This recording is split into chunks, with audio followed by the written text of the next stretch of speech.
कहानी नंबर 3। बाढ़। बहुत समय के बाद संसार में बहुत से लोग रहते थे। वे बहुत दुष्ट और उपद्रवी हो गए थे। ये इतना बुरा था कि परमेश्वर ने एक बड़ी बाढ़ से इस पूरे संसार को नष्ट करने का निर्णय लिया। परंतु परमेश्वर नूह से प्रसन्न था।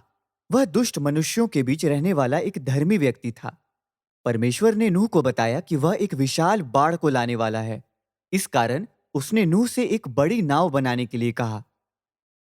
परमेश्वर ने नूह को लगभग 140 मीटर लंबी, 23 मीटर चौड़ी और 13.5 मीटर ऊंची नाव बनाने के लिए कहा। नूह को उसे लकड़ी से बनाना था और उसमें 3 तल, बहुत से कमरे, एक छत और एक खिड़की बनानी थी।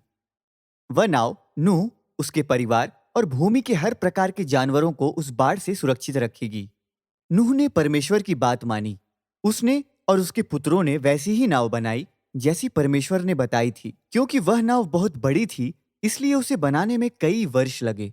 नूह ने लोगों को आने वाली बाढ़ के विषय में चेतावनी दी और उनको परमेश्वर की ओर फिरने के लिए कहा, परंतु उन्होंने उस पर विश्वास नहीं किया। परमेश्वर ने नूह और उसके परिवार को अपने लिए और जानवरों के लिए पर्याप्त भोजन इकट्ठा करने का आदेश भी दिया।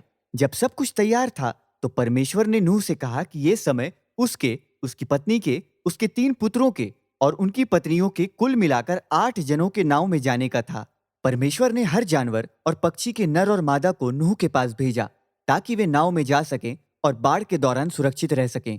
परमेश्वर ने ऐसे हर प्रकार के जानवरों के 7 नर और 7 मादाओं को भेजा जिनको बलि चढ़ाने के लिए उपयोग किया जा सके। जब वे सब नाव में पहुंच गए तो स्वयं परमेश्वर ने नाव के द्वार को बंद कर दिया।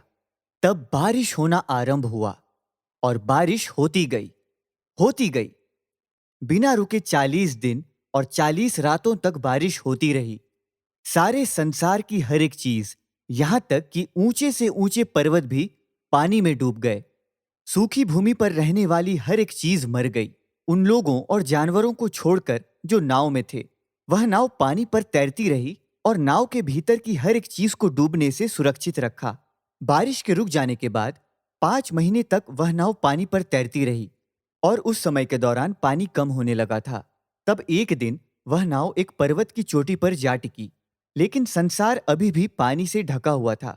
3 महीने के बाद पर्वतों की चोटियां दिखाई देने लगी थी। फिर और 40 दिनों के बाद नूह ने एक कौवे को यह देखने के लिए बाहर भेजा कि क्या पानी सूख गया था। वह कौवा सूखी भूमि की खोज में इधर उधर उड़ता रहा, पर उसे ऐसा कोई स्थान ना मिला। फिर बाद में नूह ने एक कबूतरी को बाहर भेजा, परंतु उसे भी कोई सूखी भूमि ना मिली। इसलिए वह नूह के पास वापस आ गई।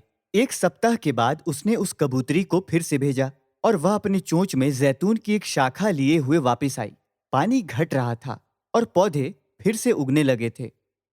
नूह ने 1 सप्ताह और प्रतीक्षा की और तीसरी बार उस कबूतरी को बाहर भेजा। इस बार उसे ठहरने का स्थान मिल गया और वह वापस नहीं आई। पानी सूख रहा था।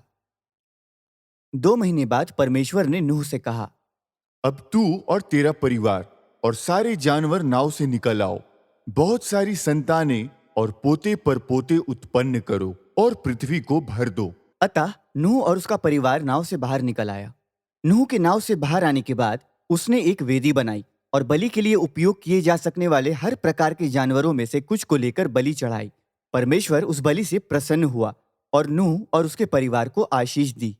परमेश्वर ने कहा, मैं प्रतिज्ञा करता हूं कि मनुष्यों द्वारा किए जाने वाले बुरे कामों के कारण मैं फिर कभी भूमि को श्राप नहीं दूंगा या बाढ़ द्वारा संसार को नष्ट नहीं करूंगा। हालांकि मनुष्य अपने बचपन के समय से ही पापी है। फिर परमेश्वर ने अपनी वाचा के चिन्ह के रूप में प्रथम मेघधनुष को बनाया।